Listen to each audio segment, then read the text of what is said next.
Hi. അതെ, എൻ്റെ വീടിൻ്റെ മുകളിൽ കുറച്ച് കോവൽ പടർന്ന് കിടക്കുവാണ്. അപ്പം അതിൽ കുറച്ച് കോവയ്ക്കൊക്കെ ഉണ്ടായിരുന്നു. അപ്പം ഞാനത് ഒന്ന് പറിക്കുമായിരുന്നു. നമ്മൾ നട്ടതൊന്നുമല്ല, ഇത് ഓൾറെഡി ഇത് അവിടെ കിടന്ന് പൊടിച്ച് അങ്ങനെ വന്നതാണ്. അപ്പം നല്ല കോവലായിരുന്നു കേട്ടോ. അപ്പോൾ ഞാനത് കുറച്ച് പറിച്ചെടുത്തിട്ടുണ്ട്. അപ്പം ഞാൻ വിചാരിച്ചു ഇതൊന്ന് ഫ്രൈ ചെയ്യാമെന്ന് വിചാരിച്ചു. അപ്പം ഞാനൊന്ന് വറുത്തെടുക്കാമെന്ന് വിചാരിച്ചിട്ടാണ് ഞാനത് കൊണ്ടുവന്നത്. അപ്പോൾ അതിന് നീളത്തിനാണ് കട്ട് ചെയ്യുന്നത്. സാധാരണ ഞാനിവിടെ മറ്റേ കറി വയ്ക്കാനൊക്കെ നമ്മൾ റൗണ്ടിനാണ് കട്ട് ചെയ്യുന്നത്, അതായത് ഉപ്പേരിയിലാക്കി വയ്ക്കാനൊക്കെ. അപ്പോൾ ഞാൻ റൗണ്ടാണ് കട്ട് ചെയ്യുന്നത്. ഇപ്പോൾ ഫ്രൈ ചെയ്യാൻ വേണ്ടിയിട്ട് ഞാനിങ്ങനെ നീളത്തിന് കട്ട് ചെയ്തു എന്ന് മാത്രമേ ഉള്ളൂ. ഞാൻ കുറച്ച് മഞ്ഞൾപ്പൊടിയും കുറച്ച് കാശ്മീരി ചില്ലിയാണ് ചേർക്കുന്നത്. അതാകുമ്പോൾ എരിവ് കാണത്തില്ല. കാരണം പിള്ളേർക്കും കൂടെ കൊടുക്കാൻ വേണ്ടിയിട്ട്, പിള്ളേർക്കാണ് കൊടുക്കാൻ വേണ്ടിയിട്ട്. അപ്പോൾ പിന്നെ എരിവ് അവർക്ക് അത്ര ഇത് പോകുമല്ലോ, അതുകൊണ്ട് ഞാൻ കാശ്മീരി ചില്ലി ഇടാമെന്ന് വിചാരിച്ചത്. ആകുമ്പോൾ ഇച്ചിരി നിറം ഉണ്ടാവുമല്ലോ.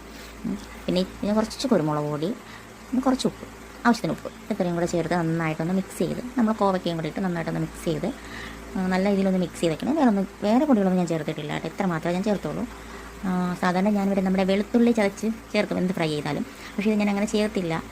പകരം അങ്ങനെ മിക്സ് ചെയ്തിട്ട് ഞാനൊരു 5 മിനിറ്റ് ഞാൻ റെസ്റ്റ് ചെയ്യാൻ വെച്ചായിരുന്നു. എന്നിട്ട് പാന് വെച്ചു, അത് എണ്ണ ഒഴിച്ചു. നമ്മൾ സാധാരണ വറുക്കുന്നത് പോലെ തന്നെയാണ്.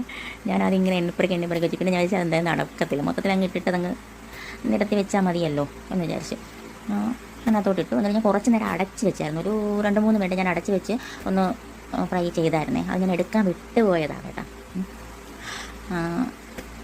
എന്നിട്ടൊന്ന് ഇങ്ങനെ നമ്മളൊന്ന് ഇളക്കി കൊടുക്കണം. കാരണം എണ്ണ എല്ലാ ഭാഗത്തും എത്തിയിട്ട് നന്നായിട്ടത് മൊരിഞ്ഞ് കിട്ടത്തുള്ളൂ. ഞാനിങ്ങനെയാണ് ഫ്രൈ ചെയ്യുന്നത്. എല്ലാവരും ഇങ്ങനെയാണോ ഫ്രൈ ചെയ്യുന്നതെന്ന് എനിക്കറിയില്ല. ചിലപ്പോൾ വേറെ എന്തെങ്കിലുമൊക്കെ ചേർക്കുമായിരിക്കും. ഞാൻ എൻ്റെ ഒരു ഇത് ചെയ്തു എന്നുള്ളതേ ഉള്ളൂ. കണ്ടോ, ഇപ്പോൾ നന്നായിട്ട് ഫ്രൈ ചെയ്ത് വന്നിട്ടുണ്ടേ. നല്ല മണം ഉണ്ടായിരുന്നു കേട്ടോ. പിന്നെ പിള്ളേർക്ക് ഞാനത് കഴിച്ച് നോക്കി നല്ല ടേസ്റ്റ് മണം മാത്രമല്ല ടേസ്റ്റും ഉണ്ടായിരുന്നു. അല്ലെങ്കിലും കോവയ്ക്ക് നമ്മൾ ഫ്രൈ നല്ല ടേസ്റ്റ് ആണല്ലോ. അല്ലാതെ നമ്മൾ കഴിക്കുമ്പോഴും കറി കഴിക്കുമ്പോൾ നല്ലതാണ് ടേസ്റ്റ്. ഫ്രൈ ചെയ്തപ്പോൾ നല്ല ടേസ്റ്റ് ഉണ്ടായിരുന്നു കേട്ടോ. ഞാൻ പിള്ളേർക്ക് കൊടുത്തായിരുന്നു, അവർക്ക് ഇഷ്ടപ്പെട്ടായിരുന്നേ. അവന്മാർ നല്ലതായിരുന്നു. ചോറിൻ്റെ കൂടെ കഴിക്കാനൊക്കെ നല്ലതാട്ടോ. അപ്പോൾ നിങ്ങളൊന്ന് ട്രൈ ചെയ്ത് നോക്കണേ. അപ്പോൾ ശരി, ബായ്. അടുത്ത വീഡിയോ കാണാം. Okay, bye.